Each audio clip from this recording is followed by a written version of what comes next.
నెలల కాలంలో కూటమి ప్రభుత్వం అధికారంలోకి వచ్చిన దగ్గర నుంచి రాష్ట్రంలో ఉన్నటువంటి రైతన్నలు నానా ఇబ్బందులు పడతా ఉన్నారు.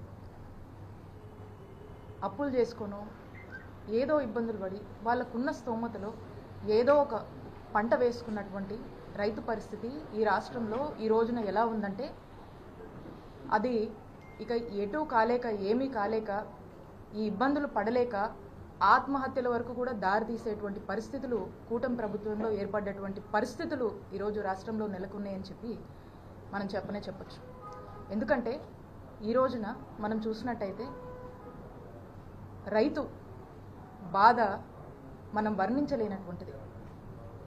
ఈరోజు రైతుకు మనం చూస్తే జగనన్న ప్రభుత్వంలో రైతుకు మిర్చి పండిస్తే ఎంత వచ్చేదండి? 25,000 నుంచి 28,000 వరకు వచ్చేది. ఈ రోజున పరిస్థితి ఏంటి? 10,000 నుంచి 12,000 వరకు వస్తుంది. రైతు పరిస్థితి ఏంటండి? అప్పులు చేసుకొని నానా ఇబ్బందులు పడుతూ పంటేసుకున్నటువంటి రైతు పరిస్థితి ఏంటి? గతంలో చూసుకున్నట్టయితే జగనన్న ప్రభుత్వంతో పోలిస్తే ఇప్పుడు సగానికన్నా తక్కువ రేటు ఈరోజు రైతుకు అందుతుంది. ఏ పంట వేసుకున్నా సరే నష్టం.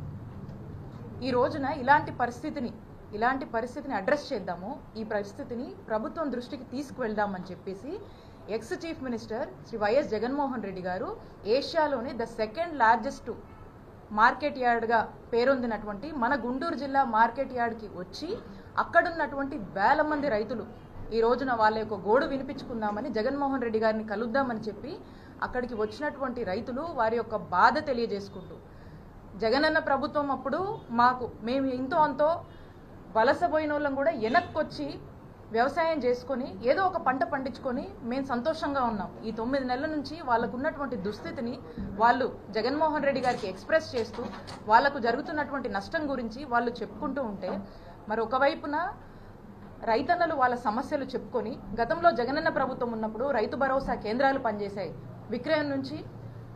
విత్తనం నుంచి విక్రయం వరకు కూడా మరి అలాంటి ఫెసిలిటీస్ ఒక సిస్టమ్ని తీసుకొచ్చి అవకాశాలు కల్పించి రైతుకు చేదోడుగా వాదోడుగా ఉన్నటువంటి జగనన్న ప్రభుత్వాన్ని కొనియాడుతూ ఈ రోజు ఉన్నటువంటి వాళ్ళ కన్నీటి గాథల్ని ఈరోజు జగన్మోహన్ రెడ్డి గారితో చెప్పుకుంటూ ఉంటే మరి ఈ కార్యక్రమాన్ని ముందుగానే ఇదొక ప్లాన్ చేసి ఈ కార్యక్రమం గురించి ఇక్కడ ఉన్నటువంటి ఆఫీసర్స్ అందరు నోటీసులు కూడా పెట్టి జగన్మోహన్ రెడ్డి గారు రైతులకు అండగా ఉండి వారి యొక్క బాధను ప్రభుత్వం దృష్టికి తీసుకువెళ్ళాలి, ప్రజలు సమస్యల్లో ఉంటే ఒక ప్రతిపక్ష నాయకుడిగా ఈరోజు జగన్మోహన్ రెడ్డి గారు గుంటూరుకు వస్తే ఏం జరిగిందండి చూస్తున్నారు మీరందరూ.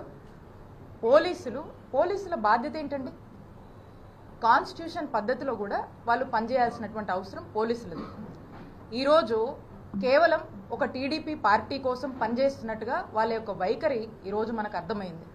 ఈ రోజున ఒక ఎక్స్ చీఫ్ మినిస్టరు దాదాపు 40% కన్నా ఓట్ షేర్ ఉండి ఒక అత్యంత ప్రజాదరణ కలిగినటువంటి నాయకుడు ఒక పెద్ద పార్టీని రిప్రజెంట్ చేస్తూ ఈ రోజున గుంటూరుకు వస్తే కనీసము వారి యొక్క Z+ కేటగిరీ సెక్యూరిటీ అంటే ఏదైతే ఒక ప్రైవేట్ సెక్యూరిటీ అతనికి సంబంధించినటువంటి ఒక ఫిజికల్ సెక్యూరిటీ ఏదైతే పోలీసులు మినిమం ఇవ్వాల్సినటువంటి అవసరం బాధ్యత ఉందో అది కూడా ఈరోజు ఇయ్యనటువంటి పరిస్థితి. అలాగే అసలు పోలీస్ కానీ సెక్యూరిటీ కానీ ఎందుకండి?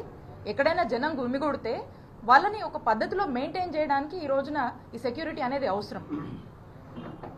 లా అండ్ ఆర్డర్ కంట్రోల్లో ఉంచడానికి ఇవన్నీ కూడా మెయింటైన్ చేయడానికి అవసరం. ఒక విఐపీ ఈరోజు వచ్చినప్పుడు Z+ కేటగిరీకి సంబంధించినటువంటి సెక్యూరిటీ ఇవ్వాల్సినప్పుడు కనీసం అతని గురించి కానీ ఏదైనా తొక్కిసలాటనో లేకపోతే ఏదైనా ఇంజురీ జరుగుతేనో లేదా సెక్యూరిటీ లేదని ఈరోజు మా లీడర్కి ఏదైనా హామ్ జరుగుంటే ఎవరిది రెస్పాన్సిబిలిటీ? ఎవరు తీసుకుంటారు ఈ రెస్పాన్సిబిలిటీ? ఇక్కడ ఏమీ లేదు అని చెప్పేసి ఏదైనా జరుగుంటే who is responsible for this? Is this not the responsibility of the police అని మేము ప్రశ్నిస్తా ఉన్నాం. ఈరోజు జరగకూడదు నిన్న జరిగితే స్టాంపేడ్ అని రాస్తారు, మాట్లాడతారు. మరి ఈరోజు ఏమన్నా తొక్కిసలాట జరిగి ప్రజలు ఇబ్బంది పడి ఉంటే ఈరోజు వేల సంఖ్యలో తరలి వచ్చినటువంటి రైతులకు ఏదైనా ఇబ్బంది జరిగి ఉంటే ఏదైనా ఇంజురీస్ జరిగి ఉంటే ఈరోజు ఏం జరిగి ఉండేదండి? దీని బాధ్యత ఎవరు తీసుకుంటారు? I'm asking, it is not the fundamental basic responsibility of the police to react on this? ఎందుకు పోలీస్ వారి యొక్క బాధ్యత తీసుకోలేదు? I demand the SP, DIG గారు, ఐజీ గారు, డీజీపీ గారు దీని మీద ఎక్స్ప్లెనేషన్ ఇవ్వాలి మీరు. ఎందుకు ఒక ఎక్స్ చీఫ్ మినిస్టర్ ఈజో టూర్కి వస్తే ఒక ముందుగానే ఒక షెడ్యూల్ ఇచ్చి ఒక టూర్కి వస్తే ఎందుకు were you expecting some harm would have to happen to them, or some stampede? If something would have taken place, who is responsibility? So kabatti nenu aduguta unnanu, we demand your explanation why they did not provide the security. అలాగనే బందోబస్త్ అనేది ఒక అధికార పార్టీకే కాదు కదండి. బందోబస్త్ అనేది అన్ని పార్టీస్కి ఇవ్వాలి అకార్డింగ్ టు ద కాన్స్టిట్యూషన్. ఎక్కడైతే జనం వస్తారో, జనం గుమిగుడతారో, వేల సంఖ్యలో జనం వస్తారో వాళ్ళకి ఇవ్వాల్సినటువంటి బాధ్యత ఉంది. ఈరోజు ఆ మినిమం బాధ్యతని కూడా కనీసం వారి యొక్క ఫిజికల్ సంరక్షణ కోసం కూడా, వాళ్ళ యొక్క సెక్యూరిటీ గురించి కూడా ఎందుకు పోలీసులు ఆలోచించలేదు అనే దాని మీద ఒక స్పష్టత ఇవ్వాల్సినటువంటి అవసరం ఉంది. అండ్ అంటా ఉన్నారు ఎన్నికల కోడ్ అని. మీరు చూసినట్టయితే మేము దీనికి లోబడే మా యొక్క కార్యక్రమాన్ని ఈరోజు చేపట్టడం జరిగింది. ఎక్కడా కూడా మేము యాడ్ ప్రెమిసెస్లో ఎక్కడ మైకులు పెట్టలేదు. మేము ప్రెస్ మీట్ కూడా, మీడియా వాళ్ళు అందరూ కూడా వచ్చారు, పొద్దున్న చాలా మంది వచ్చారు ఇక్కడ ఉన్న వాళ్ళు. మీరు అందరూ కూడా చూస్తే మీడియా మైక్స్ కూడా అవుట్ ఆఫ్ ది యాడ్, అంటే బయట మనం ప్లాన్ చేసుకున్నాం, బయట పెట్టడం జరిగింది. మీడియాని కూడా జగన్మోహన్ రెడ్డి గారు బయట యాడ్ ప్రెమిసెస్లో అడ్రస్ చేయడం జరిగింది. ఎక్కడ కూడా వైలేషన్ లేదు. అండ్ మోర్ ఓవర్ మీ అందరికి కూడా తెలుసు, ఇక్కడ వైఎస్ఆర్ కాంగ్రెస్ పార్టీ ఈ ఎన్నికలకు దూరంగా ఉంది. We're not participating in this election. So మేము క్లియర్గా చెప్పాము, ఎక్కడ మా వంతు ప్రచారం కూడా లేదు, ఏమీ కూడా లేదు. అయినా కూడా ఈరోజు మా మాజీ ముఖ్యమంత్రి గారు జగన్మోహన్ రెడ్డి గారు టూర్కు వస్తే మరి ఇంత అలసత్వం వహించినటువంటి పోలీసుల విషయంలో ఖచ్చితంగా మేము దీన్ని న్యాయ పోరాటం చేస్తాము. దీని న్యాయస్థానాన్ని కూడా మేము ఫ్యూచర్లో మేము ఖచ్చితంగా ఆశ్రయిస్తాము. దీనికి ఎక్స్ప్లెనేషన్ ఇవ్వాల్సినటువంటి బాధ్యత ఈ అధికార పార్టీకి సంబంధించినటువంటి, కుటుంబ ప్రభుత్వానికి సంబంధించినటువంటి ఉన్నటువంటి హైయర్ అఫీషియల్స్ ఎవరైతే ఉన్నారో పోలీస్ వారికి మేము డిమాండ్ చేస్తున్నామో మీరు ఖచ్చితంగా దీన్ని ఎక్స్ప్లెనేషన్ ఇవ్వాల్సినటువంటి బాధ్యత మీ మీద ఉంది.